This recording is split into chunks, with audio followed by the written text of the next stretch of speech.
মাননীয় স্পিকার, আপনি জানেন এই বাঙালি জাতির, এই ভূখণ্ডের মানুষের প্রায় ২৫০০ বছরের রাজনৈতিক ইতিহাস রয়েছে। মাননীয় স্পিকার, এই ২৫০০ বছরের ইতিহাসে কিংবা ভাষার এই ১০০০ বছর ইতিহাসে কোনো বাঙালি আমাদের স্বপ্ন দেখাতে পারেনি, কোনো বাঙালি আমাদের স্বাধীনতার স্বাদ দিতে আস্বাদন করাতে পারেনি। শুধুমাত্র পেরেছেন বঙ্গবন্ধু শেখ মুজিবুর রহমান, আর এই কারণে তিনি ১০০০ বছরের শ্রেষ্ঠ বাঙালি, সর্বকালের সর্বশ্রেষ্ঠ বাঙালি। অপরাধ বিজ্ঞানে একটি কথা আছে, একটি অধ্যায় আছে, যাকে বলা হয় বাই বর্ন ক্রিমিনাল, অপরাধ করার জন্য যাদের জন্ম হয়েছে।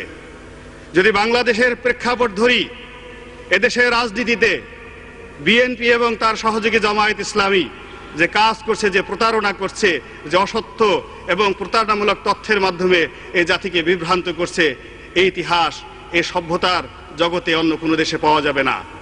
জামায়াত ইসলামী দলটি আপনি জানেন মাননীয় স্পিকার, 1941 সনে প্রতিষ্ঠা হয়েছিল। এরপর থেকে ধর্মের নামে, ইসলামের নামে, আল্লাহর নামে এই পাক ভারত উপমহাদেশে তারা যে প্রতারণা করে যাচ্ছে, এই উপমহাদেশে এই দলটির দ্বারা ইসলামের যে ক্ষতি হয়েছে আর অন্য কারো দ্বারা সেই ক্ষতি হয়নি। কি ছিল সেই দলের প্রতিষ্ঠাতা?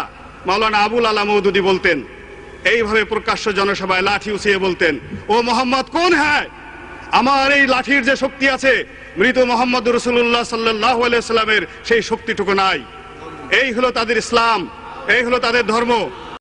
যদি জামায়াত ইসলামী এবং তার দোসরেরা এই দেশের রাষ্ট্র ক্ষমতায় পুনরায় আসে, কি হবে?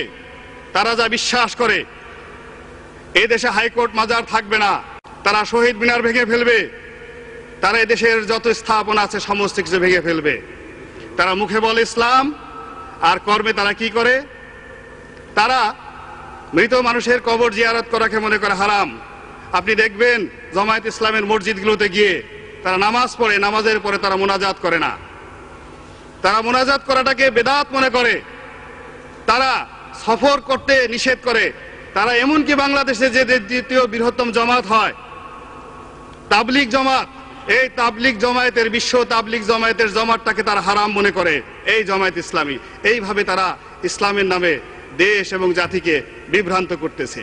মাননীয় স্পিকার, এই যে তারা মুখে ধর্মের কথা বলে, কর্মে অধর্মের কাজ করে, তাদের যদি প্রতিষ্ঠার চিন্তা করেন 1941 সনে ব্রিটিশদের টাকা খেয়ে তারা তৎকালীন মুসলিম লীগের বিরুদ্ধে একটি বিকল্প শক্তি হিসেবে তারা রাজনীতি শুরু করেছিল।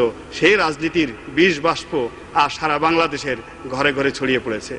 আল্লাহ জানতেন, মহান আল্লাহ রাব্বুল আলামিন জানতেন, এই জমিনে জামায়াত ইসলামীর মতো দলের আবির্ভাব হবে যারা ইসলামকে ক্ষতি করবে, যারা তার রাসূলকে অনুসরণ না করে তাকে অপমানিত করবে।